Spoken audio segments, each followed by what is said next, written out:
불륜으로 가정이 박살난 두 피해자가 하필이면 마을에서 가장 은밀한 모텔 문을 열고 함께 나오는 장면을 경찰관들이 목격한다면 대체 어떤 일이 벌어질까요? 오늘 이야기 끝까지 듣지 않으시면 이 기막힌 복수극의 결말을 절대 짐작조차 못하실 겁니다. 새벽 공기가 채 가시지 않은 시간, 마을 외곽의 허름한 모텔 골목은 평소라면 아무도 찾지 않을 적막함 속에 잠겨 있었습니다. 순찰 중이던 전기범과 김춘현은 잠시 차를 세우고 기지개를 켜던 참이었죠. 그런데 그 평화로운 정적을 깨고 모텔 문이 거칠게 열렸습니다. 가장 먼저 모습을 드러낸 건 양동숙이었습니다. 그녀의 얼굴은 핏기 하나 없이 새하얗게 질려 있었고 헝클어진 머리칼을 정리할 새도 없이 마치 죄 지은 사람처럼 사방을 살피며 서둘러 골목을 빠져나갔습니다. 전기범은 제 눈을 의심했습니다. 방금 동숙 씨 아니었어? 왜 이 시간에 여기서? 말이 채 끝나기도 전 두 사람의 숨을 멎게 만든 진짜 충격이 이어졌습니다. 양동숙이 사라진 지 불과 몇 초 뒤 공대안이 다급하게 문을 밀고 튀어나온 것입니다. 평소 한치의 흐트러짐도 없던 단정한 공대안은 온데간데 없었습니다. 셔츠 단추를 채우는 손길은 떨리고 있었고 겉옷조차 제대로 걸치지 못한 채 당황한 기색이 역력했습니다. 골목 어귀에서 자신을 지켜보던 두 경찰관과 눈이 마주친 순간 공대안은 마치 시간이 멈춘 듯 그 자리에 얼어붙었습니다. 아무 말도 오가지 않았지만 그 짧은 찰나에 수만 가지 의미가 담긴 시선이 교차했습니다. 공대안은 결국 고개를 푹 숙인 채 양동숙이 사라진 방향으로 도망치듯 걸음을 옮겼습니다. 남겨진 전기범과 김춘현은 한참 동안 입을 벌린 채 움직이지 못했습니다. 방금 우리가 본 거 꿈 아니지? 전기범의 낮은 신음 같은 질문에 김춘현은 마른 침을 삼키며 대답했습니다. 꿈일 리가 있나? 둘이 같은 데서 나온 거 우리 눈으로 똑똑히 봤잖아. 두 사람은 본능적으로 깨달았습니다. 이 사실이 입 밖으로 나가는 순간 이미 풍비박산난 이 마을의 평화는 완전히 끝장날 것이라는 사실을요.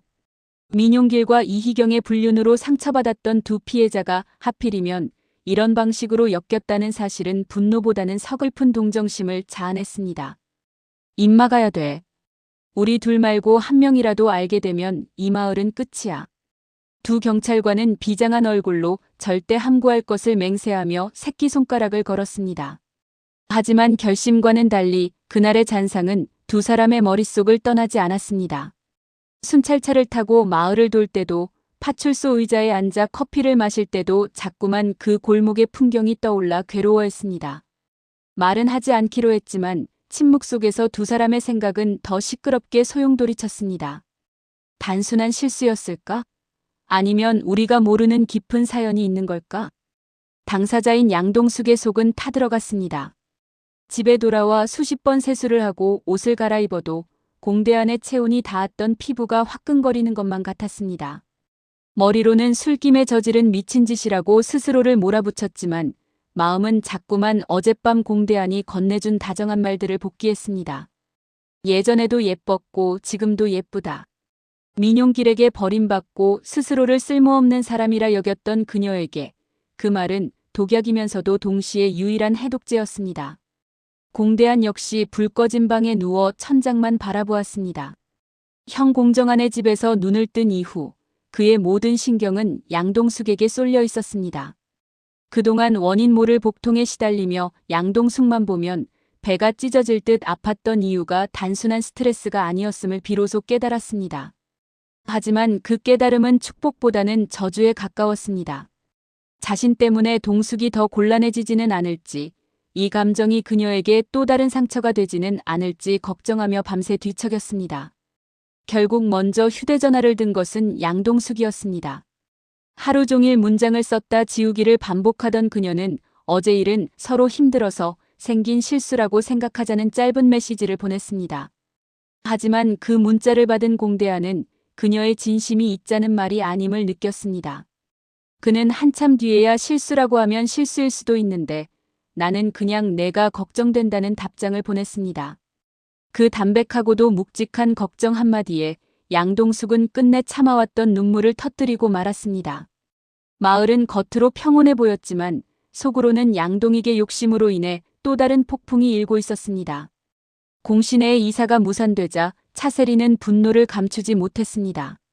남편 양동익이 공정한과 함께 TV에 출연해 40년 지기 의사와 한의사라는 타이틀로 유명해지려 한다는 사실을 알게 된 순간 그녀의 인내심은 한계에 다다랐습니다.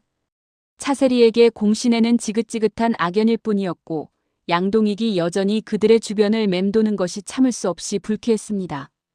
양동익은 한술 더 떠 이 모든 것이 마을 상권을 살리고 시의원이 되기 위한 큰 그림이라며 차세리를 설득하려 들었습니다. 하지만 차세리는 그의 눈빛 속에서 야망보다 더 깊은 무언가를 읽어냈습니다. 바로 첫사랑 한성미에 대한 미련과 자신을 버린 전처와 엄마에게 보란 듯이 잘 사는 모습을 보여주고 싶어하는 유치한 옥이었습니다. 당신은 늘 큰 그림만 본다더니 당신 곁에 있는 내 기분은 단 한 번이라도 생각해 본 적 있어요? 차세리의 쏘아붙이는 말에 양동익은 찔리는 구석이 있어 입을 다물었습니다. 이런 상황에서 양동숙은 폭탄 선언을 합니다. 가게 안 차려주셔도 돼요. 저 다시 한의원 나갈게요.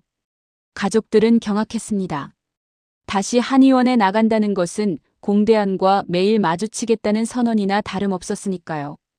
양선출은 딸의 갑작스러운 심경 변화에 당황했고 양동익은 혹여나 동숙이 공대안과 엮여 자신의 방송 출연에 찬물을 끼얹지는 않을까 노심초사했습니다.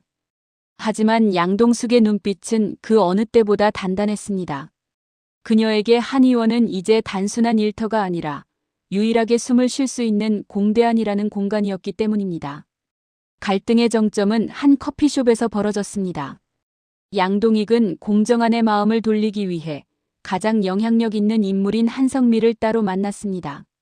그는 한성미 앞에서 전에 없이 낮은 자세로 부탁했습니다. 성미야, 나도 내가 비겁한 거 알아. 근데 한 번만 도와주라. 우리 이렇게 잘 버티고 산다는 거 우리 버린 사람들한테 보여주고 싶어. 양동익의 목소리에는 평소의 허세가 빠진 날 것 그대로의 상처가 묻어 있었습니다. 하지만 그 절박한 순간 운명의 장난처럼 차세리가 커피숍 앞을 지나가게 됩니다. 통유리 너머로 남편이 첫사랑 한성미와 마주 앉아 상기된 얼굴로 이야기하는 모습을 본 순간 차세리의 머릿속은 하얗게 타버렸습니다. 그녀는 거칠게 문을 밀고 들어가 비명을 지르듯 쏘아붙였습니다. 지금 여기서 뭐 하시는 거예요? 아직도 당신 인생에서 중요한 결정은 저 여자랑 해야 돼요? 커피숍 안의 공기는 순식간에 얼어붙었습니다. 당황한 양동익과 차가운 눈빛의 한성미 그리고 도끼 서린 차세리까지. 세 사람의 감정은 수십 년 전의 과거와 현재가 뒤섞이며 거칠게 폭발했습니다. 한성미는 오해하지 말라며 차분하게 대응하려 했지만 이미 이성을 잃은 차세리는 공신애가 안 떠나니까 당신이 제일 좋은 거 아니냐며 한성미를 향해 날을 세웠습니다. 마을을 지키기 위해 이사를 막았다던 양동익의 계획은 정작 자신의 가정을 가장 먼저 파괴하는 결과를 초래하고 있었습니다. 세상이 이렇게 시끄럽게 돌아가고 있었지만 양동숙과 공대안은 밤마다 동네 놀이터의 낡은 벤치에서 자신들만의 시간을 가졌습니다.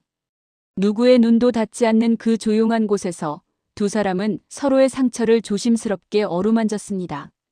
처음에는 우연을 가장한 만남이었지만 어느새 그 시간은 두 사람에게 하루를 버티게 해주는 유일한 힘이 되었습니다. 대안아, 우리 지금 뭐 하는 걸까? 양동숙이 삐걱거리는 그네 소리에 맞춰 툭 던진 질문에 공대안은 한참 동안 밤하늘만 바라보다 대답했습니다. 나도 그 생각 많이 해. 근데 자꾸 보고 싶은 건 어쩔 수가 없네. 두 사람은 알고 있었습니다. 이 사랑이 시작되는 순간 마을 사람들의 손가락질과 가족들의 반대를 온몸으로 받아내야 한다는 사실을요. 하지만 한 번 배신당하고 무너졌던 영혼들에게 서로가 건네는 온기는 그 모든 두려움을 상쇄할 만큼 따뜻했습니다. 양동숙은 이제 거울 속의 자신을 보며 예전처럼 한숨을 쉬지 않습니다. 누군가 나를 예쁘다고 말해준다는 것, 내가 힘들 때 달려와 줄 사람이 있다는 사실이 그녀를 다시 여자로 그리고 사람으로 살아가게 했습니다. 공대안 역시 마찬가지였습니다. 죽을 것 같던 복통이 사라진 자리에 양동숙이라는 이름이 가득 찼습니다. 이들의 관계는 화려한 연애의 시작이 아니었습니다. 그저 세상에 내던져진 두 마리의 상처 입은 짐승이 서로의 체온에 기대어 잠시 숨을 고르는 듯한 애처롭고도 강렬한 끌림이었습니다. 과연 이 발칙한 사랑이 뒤틀린 마을의 관계들을 어떻게 바꿔놓을지, 아니면 더 큰 비극의 시작이 될지. 놀이터의 깊은 밤은 여전히 침묵 속에 잠겨 있었습니다. 상처로 얼룩진 두 사람의 위태로운 진심이 결국 마을 전체를 집어삼킬 거대한 폭풍이 될지, 아니면 서로를 구원할 마지막 비상구가 될지. 오늘 준비한 이야기는 여기까지입니다. 이 기가 막힌 전쟁의 다음 장이 궁금하시다면 구독과 좋아요로 함께 해주세요. 시청해주셔서 감사합니다.